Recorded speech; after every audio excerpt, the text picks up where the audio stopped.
What is up, humans, and welcome to Studio de Jefre for your dose of daily Cowboys. Give or take daily, of course, and give or take Cowboys, because right now, I'll get to your Cowboys, but Adolis Garcia, let's go Rangers. Luca, let's go Mavs. You guys want Cowboys. I know what you want, but I'm going to sneak in some Rangers and some Mavs on you. Okay, a couple of things I wanted to start with today. I thought my buddy John Oding did a fun article, and I'm going to relate it to a question that I got from one of you guys. As you know, in the comments at youtube.com/Jeff Cavanaugh is where I grab your questions and your comments to figure out what we're going to talk about each day. And somebody asked me, someone named Careful Constant asked me, do you think Donovan Wilson will be a serviceable safety for us? And his favorite wings are mango habanero. Mine are Cajun. But to each his own. I do. And he'll be serviceable at least. Donovan Wilson, what he did last year, it was a pretty well-rounded game is the best part. Because we think of him as a thumper, and I still don't trust him. What's interesting is if you look at him at A&M coming out, he would be listed as a free safety. And I keep talking about how this team doesn't have a free safety, and maybe the Cowboys believe it can be him. But I still don't really buy that. I would like him better as either an in-the-box safety or as a half-the-field safety. Again, I hate cover three, but they're going to run it. But Donovan Wilson, I mean, you look at him across the board. You're talking about run stops near the line of scrimmage. You were talking about ball production. The thing about safety that makes it really hard to project a lot of guys from college to the NFL is because a lot of colleges ask guys to do all sorts of different things, and you'd love to see him in the exact role you're going to put him in, but you don't always get that. Donovan Wilson has the thing at safety that I think is the most important, and that's instincts, where it's not going to be a measurable from his pro day or from a combine. It's going to be how quickly do you process information? How good are you at tape study to know what a team is trying to do and put yourself in the right spot? And he does that.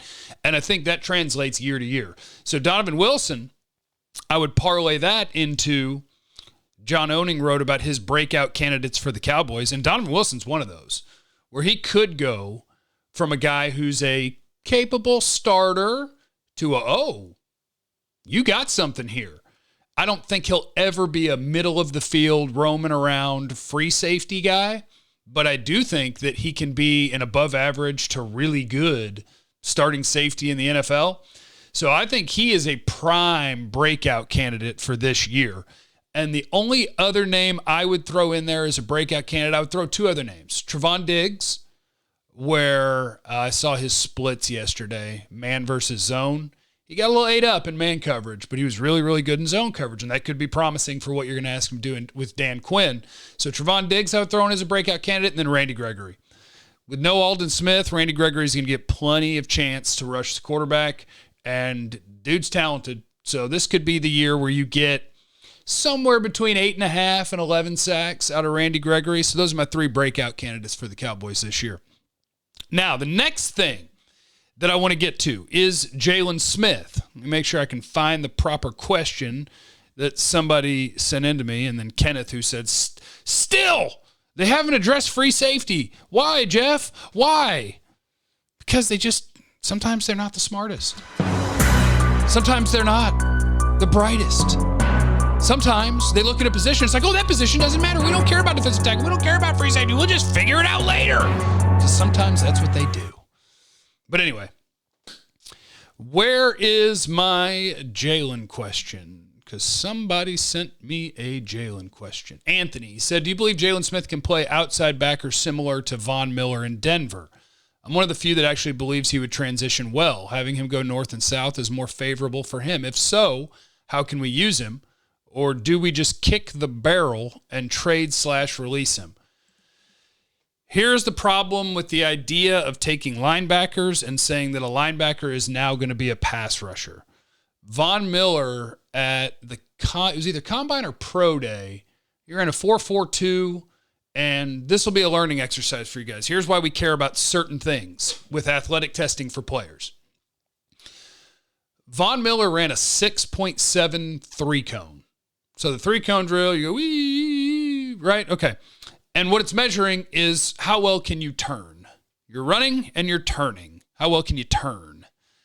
Because pass rushing is not point A to point B. It's point A to point B while going around a human object that's really good at stopping you from getting from point A to point B. That's why people pay attention to the 3-cone drill when it comes to pass rushers. Jaylon Smith has a physical limitation. I don't think you're going to line him up off the edge and have him beating offensive tackles for sacks. The way that Jaylon Smith is functional as a pass rusher is coming forward from a regular linebacker spot and figuring out his way through. If you are looking for one of your linebackers who could line up at the edge and have a chance to beat offensive tackles, it's that guy, Micah Parsons. This is at MathBomb on Twitter. Your relative athletic scores. The very bottom right one, 3-cone, under 7 seconds. Micah Parsons. He doesn't have a body part that's compromised. So if you're looking for the candidate who at different times is going to walk down to the line of scrimmage, line up across from the left or right tackle, and try to beat him to the quarterback, it's Micah Parsons. It's not Jaylon Smith. That's according to me, because he has the athletic ability to do that, and I don't think that Jaylon does. So Jaylon Smith's in a weird spot because you've drafted multiple guys who are going to be starting linebackers in the NFL, Micah Parsons and Jabril Cox. They're going to be. And I think Jaylon Smith is the guy who's going to feel it the most. He's the guy who's going to lose his snaps. I think they believe in Leighton Vander Esch more than they believe in Jaylon. The good thing that Jaylon has going for him is for a guy who came in to the NFL with a huge medical red flag, he doesn't miss games. Vander Esch misses a bunch of games. But if I have to guess on day one who's the middle linebacker and who's the weak side linebacker, and those are the two that play when you go nickel, which is 75, 80% of the time, I think it'll be Vander Esch and Parsons on the field, and it'll be Jaylon who is not. Because moving linebackers to pass rush, even if you still call it a linebacker, you're like, oh, but we're in a 3-4, where he's an outside linebacker, he's standing up. The job on most plays is the same as if you're a 4-3 end. It's play the run and or rush the passer from over the tackle. And I don't think Jaylon is built for that. I don't think it's a perfect role for Parsons either, but he has a better chance at being good at that than Jaylon Smith does. All right, next. Did that one? Daniel, hello, Jeff. Hello. Name one week 1 starter that'll be replaced by a rookie before the season is over. It could be Anthony Brown, but I think Kelvin Joseph will probably start from day one. So that's probably not a guy that's going to get replaced before the season's over. It'll probably happen immediately. Neville Gallimore would be a candidate if you consider him the starting 3 technique. I think Oso Odighizuwa will eventually be that if he's not in week 1. And Leighton Vander Esch, because I think he will be a week 1 starter. And Jabril Cox is talented. He's a good player. So whether it's via injury or whether it is via let's get this other guy on the field, that would be a pleasant surprise for the Cowboys if Jabril Cox, your 4th-round pick, ended up that he and Parsons were your linebackers by the end of the year. Mikey's a really positive guy. Mikey says offensive line's broken down and we'll get Dak smushed. No brainer. Not a question in there. I just wanted to share that commentary. Is there a current free agent you want the Cowboys to sign? Thoughts on Dan Quinn being hands-on in practice? I like Dan Quinn. If Dan Quinn doesn't turn out to be a good defensive coordinator, I'll be surprised. And there's plenty to draw on negatively with him in recent years and go, but recently his defensive haven't been good. I believe in Dan Quinn.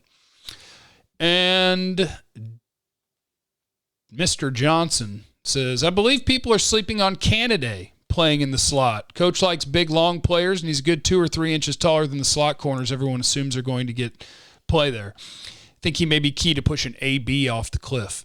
It's hard to say. The opt-out guys, this is an NFL opt-out guy. Maurice Canada he opted out of the year last year and didn't play.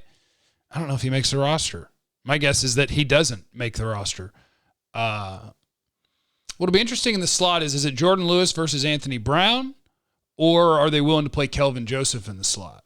Are they going to try to clear a path for Nishawn Wright to be a starting corner, which I am not here for. I do not want. But you have to consider it a possibility when you draft a guy in the top 3 rounds. Where are my guys? MFFL 77 said Mavs in 6. Give me my key to the Mavericks here. This is my key to the Maverick game. They hit a ton of threes and the Clippers didn't, so you're off to a great start. But the Clippers have a secret weapon. KP, if they keep doing what they've been doing, KP's going to struggle because Kawhi just locks him up. But they may think, we got to put Kawhi on Luka, and maybe KP can get going a little bit. But Kristaps Porzingis is stuck when Kawhi Leonard is the guy guarding him, and that's something that Rick Carlisle is going to have to figure out.